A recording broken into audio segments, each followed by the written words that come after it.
শুধু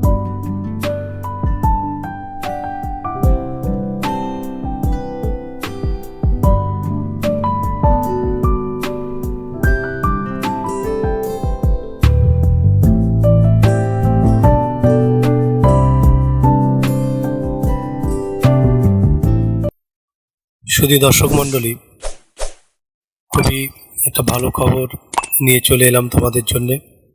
তো তোমরা ভিডিওটি দেখে বুঝতে পারছো যে এটি আশা কর্মী নিয়োগের বিজ্ঞপ্তি, যেটা দেখো 23/7/2025 এই ডেটে কিন্তু প্রকাশ পেয়েছে।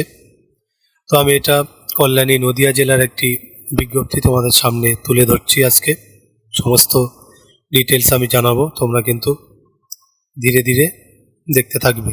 ভিডিওটি স্কিপ করলে কিন্তু গুরুত্বপূর্ণ পয়েন্ট মিস করে যাবে, তখন তোমরা আবার তোমাদেরকে দ্বিতীয়বার ভিডিও দেখতে হবে। তো ধীরে ধীরে দেখতে থাকো, আমি সমস্ত কিছু দেখিয়ে দেবো। সেই সঙ্গে বলবো, যারা প্রথমবার দেখছো, নতুন দর্শক বন্ধু হলে ভালো লাগলে চ্যানেলটিকে সাবস্ক্রাইব করে রাখতে পারো এরকম আপডেট সবার আগে পাওয়ার জন্য। আর প্রত্যেকটা জেলার জন্য কিন্তু আলাদা আলাদা ফর্ম আছে। তো তোমরা কে কোন জেলা থেকে দেখছো, ভিডিওর কমেন্ট বক্সে সুন্দর করে একটা কমেন্ট করে জানাবে। আমি চেষ্টা করব সেই জেলার নির্দিষ্ট ফর্মটি তার ডাউনলোড পিডিএফ লিঙ্ক ডেসক্রিপশনে দিয়ে দেওয়ার জন্য। তো যারা কমেন্ট করবে তারাই কিন্তু পাবে। তো চলো দেখতে থাকো বিজ্ঞপ্তিটি। তো এখানে দেখো, রাজ্য মিশন অধিকর্তা জাতীয় গ্রামীণ স্বাস্থ্য মিশনের 27/6/2012 তারিখের পত্র নম্বর এর আদেশনামা এবং মুখ্য স্বাস্থ্য আধিকারিক নদিয়া স্বাস্থ্য পরিবার কল্যাণ দপ্তর 16/7/2025 তারিখের পত্রাঙ্ক অনুযায়ী নদিয়া জেলার অন্তর্গত কল্যাণী মহকুমার কল্যাণী ব্লকের একটি গ্রাম পঞ্চায়েতের বিভিন্ন উপস্বাস্থ্য কেন্দ্রের অন্তর্গত বিভিন্ন গ্রাম পরিষেবা এলাকা অনুযায়ী একজন আশাকর্মী নিয়োগের উদ্দেশ্যে সংশ্লিষ্ট গ্রামের সেই পরিষেবা এলাকার বসবাসকারী মহিলা প্রার্থীদের কাছ থেকে উক্ত পদের জন্য আবেদনপত্র আহ্বান করা হচ্ছে।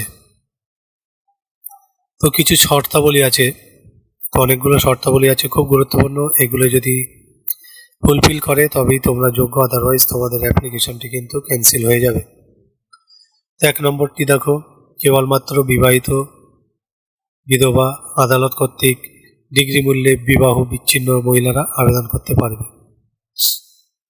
2 নম্বর, আগ্রহী প্রার্থীকে অবশ্যই সংশ্লিষ্ট গ্রামের সেই পরিষেবা এলাকার স্থায়ী বাসিন্দা হতে হবে। প্রমাণস্বরূপ 1/1/2025 এর নির্বাচন তালিকা অনুসারে প্রার্থীকে তার এপিক অথবা রেশন কার্ডের নকল অবশ্যই জমা দিতে হবে। সম্প্রতি বাসস্থান পরিবর্তনকারী প্রার্থীর ক্ষেত্রে তার পরিবারের যোগসূত্র যাচাই করা হবে। 3 নম্বর দেখো, সাধারণ প্রার্থীদের বয়স 23/7/2025 তারিখে 30 থেকে 40-এর মধ্যে হতে হবে। তফসিলি জাতি উপজাতি তালিকাভুক্ত প্রার্থীদের বয়স সীমা ওই তারিখের 22 থেকে 40-এর মধ্যে হতে হবে।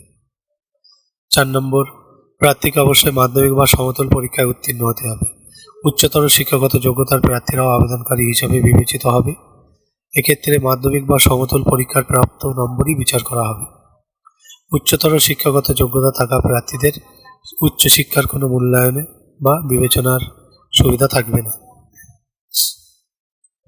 5 নম্বর, গ্রেড 1 এবং গ্রেড 2 স্বনির্ভর গোষ্ঠীর সদস্য, প্রশিক্ষণপ্রাপ্ত দায়ী এবং লিঙ্ক ওয়ার্করগণ সকলেই বিভাগীয় শংসাপত্র দাখিল করলে অগ্রাধিকার বিবেচনায় যোগ্য হবে। 6 নম্বর, সাবসেন্টার সন্নিহিত গ্রাম সমূহের সারণী দ্রষ্টব্য 2011 সালের জনগণনা তথ্য প্রক্ষেপণ করে তফসিলি জাতি উপজাতি অধ্যুষিত রূপে ঘোষিত ক্ষেত্রে তফসিলি জাতি উপজাতি শংসাপত্র দাখিল করলে সংরক্ষণের ক্ষেত্রে বিবেচিত হবে। 7 নম্বর, আবেদনপত্রের সঙ্গে যে সকল প্রমাণপত্রের প্রত্যায়িত প্রতিলিপি প্রয়োজনীয় নথি জমা করতে হবে। ক, জন্ম তারিখ শংসাপত্র বা মাধ্যমিক সমতুল পরীক্ষার অ্যাডমিট কার্ড সার্টিফিকেট। খ, এলাকার বাসিন্দা হিসেবে ভোটার পরিচয়পত্র, এপিক, রেশন কার্ড। গ, প্রদানের দেওয়া স্থায়ী বাসিন্দা শংসাপত্র যেটি এক্সিকিউটিভ অ্যাসিস্ট্যান্ট দ্বারা প্রতি স্বাক্ষরিত সংসদ নম্বর উল্লেখ করা বাধ্যতামূলক। ঘ, উপযুক্ত কর্তৃপক্ষের দেওয়া জাতিগত প্রমাণপত্র তফসিলি জাতি উপজাতি জাতীয় ক্ষেত্রে বিজ্ঞপ্তি জারির তারিখের পূর্বে প্রাপ্ত SC/ST সার্টিফিকেট এর প্রত্যয়িত নকল ও মাধ্যমিক বা সমতল পরীক্ষার মার্কশিট। চ উপযুক্ত কর্তৃপক্ষের দেওয়া গ্রেড 1 গ্রেড 2 স্বনির্ভর গোষ্ঠীভুক্ত সদস্য প্রশিক্ষণপ্রাপ্ত দায়ী এবং লিঙ্ক ওয়ার্কার প্রমাণপত্র প্রযোজ্য হলে। ছ প্রার্থীর স্বাক্ষর সহ 2 কপি সাম্প্রতিক রঙিন পাসপোর্ট সাইজ ছবি। বর্গের জ বিবাহিত বিধবা মহিলাদের ক্ষেত্রে উপযুক্ত প্রমাণ দাখিল করতে হবে। জ উপযুক্ত কর্তৃপক্ষ কর্তৃক স্বীকৃত বিবাহ বিচ্ছিন্ন মহিলা হওয়ার প্রমাণপত্র। তো শংসাপত্রগুলির মধ্যে প্রযোজ্য প্রত্যেকটি শংসাপত্র আবেদনপত্রের সঙ্গে যুক্ত করতে হবে। যুক্ত না থাকলে আবেদনপত্র বাতিল করা হবে। নিয়োগের পূর্বে প্রার্থীকে অবশ্যই ক থেকে ঝ এর উল্লেখিত প্রমাণপত্রগুলির আসল দেখাতে হবে।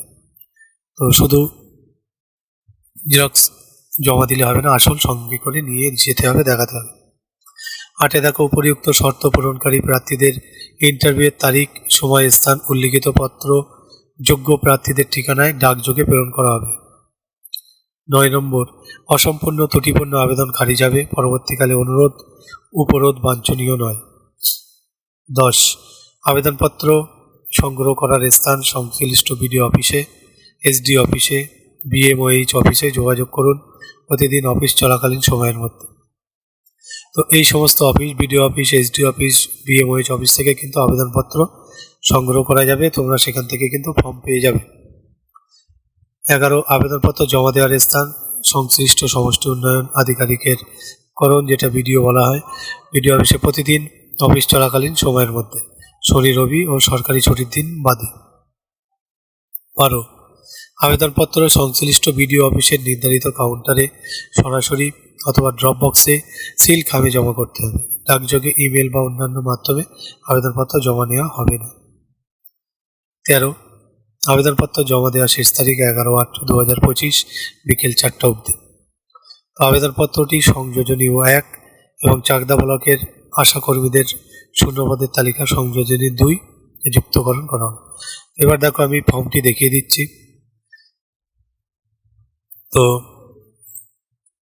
ফর্মটি যারা যারা PDF চাও তোমরা ভিডিওর লিঙ্কে একটা কমেন্ট করো, কে কোথা থেকে দেখছো, কে কোন জেলার ফর্ম চাইছো।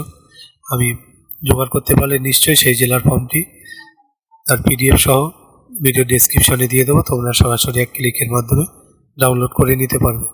তো দেখো এই যে আবেদনপত্র, এটা ফর অফিস ইউজ অনলি, এখানে তোমাদের কিছু করার দরকার নেই, এখানে ছবি লাগাতে হবে।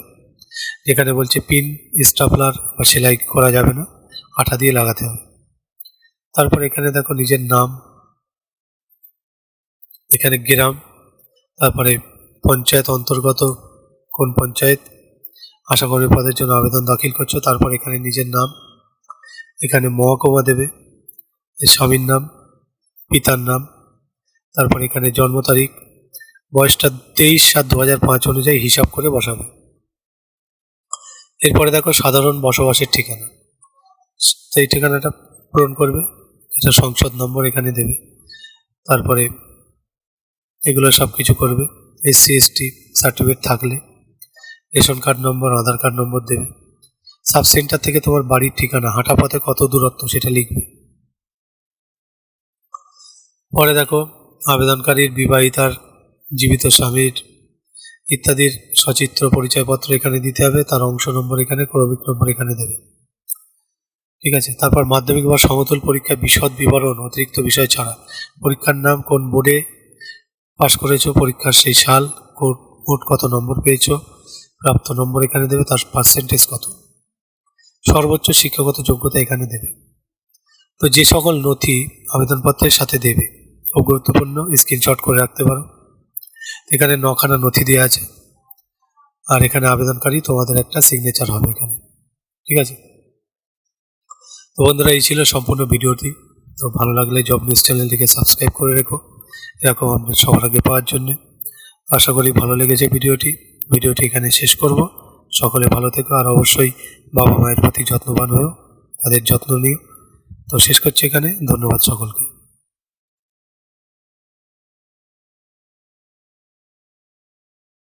Bye.